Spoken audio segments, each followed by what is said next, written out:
بسم اللہ الرحمن الرحیم۔ حضرت ابراہیم علیہ السلام کی پہلی شادی اپنی چچا زاد حضرت سارہ سے ہوئی، لیکن وہ ایک عرصہ تک اولاد کی نعمت سے محروم رہے۔ ایک دن حضرت سارہ نے ان سے فرمایا، آپ علیہ السلام ہاجرہ علیہ السلام سے نکاح کر لیں، شاید اللہ تعالیٰ ان کے بطن سے اولاد عطا فرما دے۔ دراصل یہ سب کچھ من جانب اللہ ہی تھا۔ چنانچہ آپ علیہ السلام نے حضرت ہاجرہ علیہ السلام کو اپنی زوجیت میں لے لیا اور پھر شادی کے ایک سال بعد ہی انہوں نے حضرت اسماعیل علیہ السلام کو جنم دیا۔ اس وقت حضرت ابراہیم علیہ السلام کی عمر مبارک 86 سال تھی۔ جب حضرت ہاجرہ امید سے تھیں تو فرشتے نے آپ علیہ السلام کو لڑکا ہونے کی نبی سنائی اور اسماعیل نام رکھنے کو کہا۔ حضرت اسماعیل علیہ السلام 1800 قبل مسیح میں پیدا ہوئے۔ حضرت ابراہیم علیہ السلام دعاؤں، آرزوؤں اور تمناؤں کے بعد پیرانہ سالی میں پہلے فرزند کی پیدائش پر خوشیوں کا بھرپور اظہار بھی نہ کر پائے تھے کہ انہیں ایک اور آزمائش سے گزرنا پڑا۔ وہ یہ حکم الہی نمود لخت جگر اور فرما بردار بیوی کو ملک شام سے ہزاروں میل دور ایک ایسی وادی میں چھوڑ آئے کہ جہاں میلوں تک پانی تھا، نہ چرند پرند اور آدم تھا، نہ ہی آدم زاد۔ وادی فاران کے سنخلاخ کالے پہاڑوں کے درمیان تپتے صحرا کے ایک بوڑھے درخت کے نیچے اللہ کی ایک نیک اور برگزیدہ بندی اپنے نومولود معصوم بیٹے کے ساتھ چند روز سے قیام پذیر تھی۔ جو زادیرہ ساتھ تھا ختم ہو چکا تھا۔ ماں بیٹا بھوک پیاس سے بے حال ہیں۔ ماں کو اپنی تو فکر نہیں، لیکن بھوکے پیاسے بچے کی بے چینی پر ممتا کی تڑپ فطرتی امر ہے۔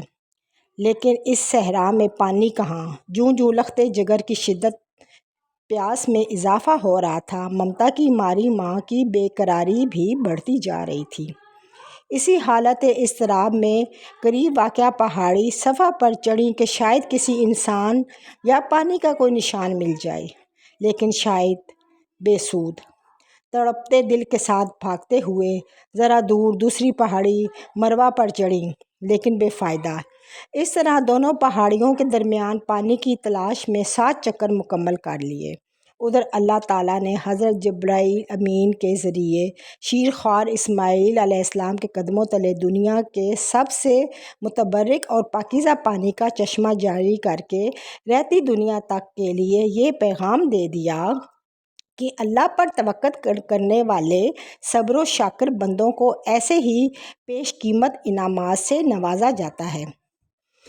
حضرت عبداللہ بن عباس رضی اللہ تعالیٰ عنہ سے روایت ہے کہ نبی کریم صلی اللہ علیہ وآلہ وسلم نے فرمایا، اللہ پاک حضرت اسماعیل علیہ السلام کی والدہ پر رحمت فرمائے، اگر وہ پانی سے چلو نہ بھرتیں اور اسے رکنے کا نہ کہتیں تو وہ ایک بہتا ہوا چشمہ ہوتا۔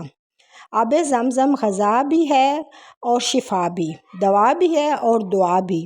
اللہ تعالیٰ نے نہ صرف ماں بیٹے کے لیے بہترین غذا کا بندوبست کیا بلکہ تا قیامت مسلمانوں کے لیے فیض یاب ہونے کا وسیلہ بنا دیا۔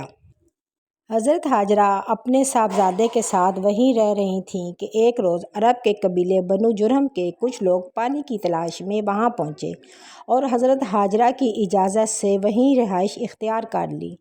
پھر دوسرے قبائل بھی وہاں آ کر آباد ہوئے اور یوں دیکھتے ہی دیکھتے وہ سنساخ صحرا دنیا کے سب سے مقدس و متبرک اور عظیم شہر مکہ مکرمہ میں تبدیل ہو گیا۔ حضرت ہاجرہ نے بیٹے کی پرورش اور تعلیم و تربیت پر خصوصی توجہ دی۔ 13 سال کا طویل عرصہ جیسے پلک جھپکتے گزر گیا۔ حضرت اسماعیل علیہ السلام مکہ کے مقدس فضاؤں میں آب زمزم پی کر اور صبر و شکر کی پینک کر عظیم ماں کی آغوش میں پروان چڑھتے ہوئے بہترین صلاحیتوں کے مالک خوبصورت نوجوان کا روپ دھار چکے تھے۔ ایک دن حضرت ابراہیم علیہ السلام تشریف لائے اور فرمایا، اے بیٹا، میں خواب میں دیکھتا ہوں کہ گویا تمہیں ذبح کر رہا ہوں، تو تم سوچو کہ تمہارا کیا خیال ہے؟ فرما بردار بیٹے نے سر تسلیم خم کرتے ہوئے فرمایا، ابا جان، آپ کو جو حکم ہوا ہے وہی کیجیے، اللہ نے چاہا تو آپ مجھے صابرین میں پائیں گے۔ حضرت اسماعیل علیہ السلام کا یہ سعادت مندانہ جواب دنیا بھر کے بیٹوں کے لیے آداب فرزندی کی ایک شاندار مثال ہے۔ اطاعت و فرمانبرداری اور تسلیم و رضا کی اس کیفیت کو علامہ اقبال نے یوں بیان کیا ہے: یہ فیضان نظر تھا یا کہ مکتب کی کرامت تھی، سکھائے کس نے اسماعیل کو آداب فرزندی۔ حضرت ابراہیم علیہ السلام نے بیٹے کا جواب سنا تو انہیں سینے سے لگایا اور حضرت ہاجرہ کے پاس لے آئے۔ فرمایا: اے ہاجرہ، آج ہمارے نور نظر کو آپ اپنے ہاتھوں سے تیار کر دیجیے۔ ممتا کے مقدس، شیریں اور انمول جذبوں میں ڈوبی ماں نے اپنے اکلوتے بیٹے کو نئی پوشاک پہنائی، آنکھوں میں سرما لگایا، سر میں تیل لگایا اور خوب خوشبو میں رچا بسا کر باپ کے ساتھ باہر جانے کے لیے تیار کر دیا۔ اسی اثناء میں حضرت ابراہیم علیہ السلام بھی ایک تیز دھار چھری کا بندوبست کر چکے تھے۔ پھر بیٹے کو ساتھ لے کر مکہ سے باہر منی کی جانب چل دیے۔ شیطان نے باپ بیٹے کے درمیان ہونے والی گفتگو سن لی تھی۔ جب اس نے صبر و استقامت اور اطاعت خداوندی کا یہ روح پرور منظر دیکھا تو مضطرب ہو گیا اور اس نے باپ بیٹے کو اس قربانی سے باز رکھنے کا فیصلہ کیا۔ چنانچہ جمرہ عقبہ کے مقام پر راستہ روک کر کھڑا ہو گیا۔ حضرت ابراہیم علیہ السلام کے ساتھ موجود فرشتے نے کہا: یہ شیطان ہے، اس کو کنکریاں ماریں۔ حضرت ابراہیم علیہ السلام نے اللہ اکبر کہہ کر اسے 7 کنکریاں ماریں، جس سے وہ زمین میں دھنس گیا۔ ابھی آپ کچھ ہی آگے بڑھے تھے کہ زمین نے اسے چھوڑ دیا اور وہ جمرہ وسطیٰ کے مقام پر پھر ورغلانے کے لیے آ موجود ہوا۔ حضرت ابراہیم علیہ السلام نے دوبارہ کنکریاں ماریں، وہ پھر زمین میں دھنسا، لیکن آپ کچھ ہی آگے بڑھے تھے کہ وہ جمرہ اولا کے مقام پر پھر موجود تھا۔ حضرت ابراہیم علیہ السلام نے تیسری بار اللہ اکبر کہہ کر کنکریاں ماریں تو وہ زمین میں دھنس گیا۔ اللہ تبارک تعالیٰ کو ابراہیم خلیل کا شیطان کو کنکریاں مارنے کا عمل اس قدر پسند آیا کہ اسے رہتی دنیا تک کے لیے حج کے واجبات میں شامل فرما دیا۔ شیطان اپنی ناکامی پر بڑا پریشان تھا۔ 3 مرتبہ کی کنکریوں نے اس کے جسم کو زخموں سے چور کر دیا تھا۔ اچانک اسے ایک نئی چال سوجی اور وہ عورت کا بھیس بدل کر بھاگم بھاگ حضرت ہاجرہ کی خدمت میں حاضر ہوا اور بولا: اے اسماعیل کی ماں، تمہیں علم ہے کہ ابراہیم علیہ السلام تمہارے لخت جگر کو کہاں لے گئے ہیں؟ حضرت ہاجرہ نے فرمایا: ہاں، وہ باہر گئے ہیں، شاید کسی دوست سے ملنے۔ شیطان نے اپنے سر پر ہاتھ مارتے ہوئے کہا: وہ تیرے بیٹے کو ذبح کرنے وادی منی میں لے گئے ہیں۔ حضرت ہاجرہ نے حیرت اور تعجب کا اظہار کرتے ہوئے فرمایا: یہ کیسے ممکن ہے کہ ایک شفیق اور مہربان باپ اپنے چہیتے اور اکلوتے بیٹے کو ذبح کر دے؟ شیطان کے منہ سے نکلا: وہ یہ سب اللہ کے حکم پر کر رہے ہیں۔ یہ سن کر صبر و شکر اور اطاعت و فرمانبرداری کی پیکر اللہ کی برگزیدہ بندی نے فرمایا: اگر یہ اللہ تعالیٰ کا حکم ہے تو ایک اسماعیل کا اس کے حکم پر 100 اسماعیل قربان۔ شیطان یہاں سے نامراد ہو کر واپس منی کی جانب پلٹا، لیکن وہاں کا ایمان افروز منظر دیکھ کر اپنے سر پر خاک ڈالنے لگا اور چہرہ پیٹنے پر مجبور ہو گیا۔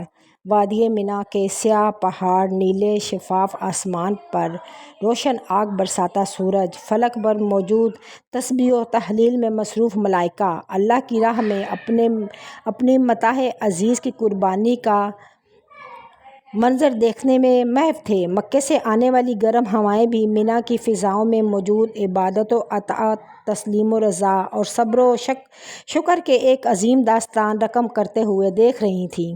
روایت میں آتا ہے کہ جب حضرت ابراہیم علیہ السلام نے حضرت اسماعیل علیہ السلام کو لیٹنے کی ہدایت دی تو حضرت اسماعیل علیہ السلام نے فرمایا: ابا جان، میں پیشانی کے بل لیٹتا ہوں تاکہ آپ کا چہرہ مجھے نظر نہ آئے، اور آپ بھی اپنی آنکھوں پر پٹی باندھ لیں تاکہ جب آپ مجھے ذبح کر رہے ہوں تو شفقت پدری کے امر الہی پر غالب آنے کا امکان نہ رہے۔ صبر و استقامت کے کوہ گراں والد نے گوشہ جگر کے مشورے پر عمل کیا اور جب اسماعیل علیہ السلام لیٹ گئے تو تکمیل احکام خداوندی میں تیز دھار چھری کو پوری قوت کے ساتھ لخت جگر کی گردن پر پھیر دیا۔ باپ بیٹے کی اس عظیم قربانی پر قدرت خداوندی جوش میں آئی اور اللہ جل شانہ کے حکم سے حضرت جبرائیل علیہ السلام جنت کے باغات میں پلے سفید رنگ کے خوبصورت مینڈے کو لے کر حاضر ہوئے۔ ابراہیم خلیل اللہ نے ذبح سے فارغ ہو کر آنکھوں سے پٹی ہٹائی تو حیرت زدہ رہ گئے۔ بیٹے کی جگہ ایک حسین مینڈا ذبح ہوا پڑا تھا، جبکہ اسماعیل علیہ السلام قریب کھڑے مسکرا رہے تھے۔ اسی اثنا میں غیب سے آواز آئی، اے ابراہیم، تم نے اپنا خواب سچ کر دکھایا، بے شک ہم نیکی کرنے والوں کو ایسا ہی بدلہ دیا کرتے ہیں۔ حضرت ابراہیم علیہ السلام اور حضرت اسماعیل علیہ السلام کی اس بے مثال جذبہ ایثار و اطاعت و فرمانبرداری اور صبر و شکر پر مہر تصدیق ثابت کرتے ہوئے اللہ تعالیٰ نے قرآن پاک میں فرمایا، اور ہم نے اسماعیل کی عظیم قربانی پر ان کا فدیہ دے دیا۔ اللہ رب العزت کو اپنے دونوں برگزیدہ اور جلیل القدر بندوں کی یہ ادا اس قدر پسند آئی کہ اسے اطاعت، عبادت اور قرب الہی کا ذریعہ قرار دیتے ہوئے قیامت تک کے لیے جاری فرما دیا۔ اگر آپ کو میری ویڈیوز پسند آتی ہیں تو پلیز میرے چینل کو سبسکرائب کیجئے اور مزید اچھی ویڈیوز کے لیے مجھے مشورہ دیجئے کہ میں کس ٹاپک پہ ویڈیو بناؤں۔ خوش رہیں اپنے پیاروں کے ساتھ۔ اللہ حافظ۔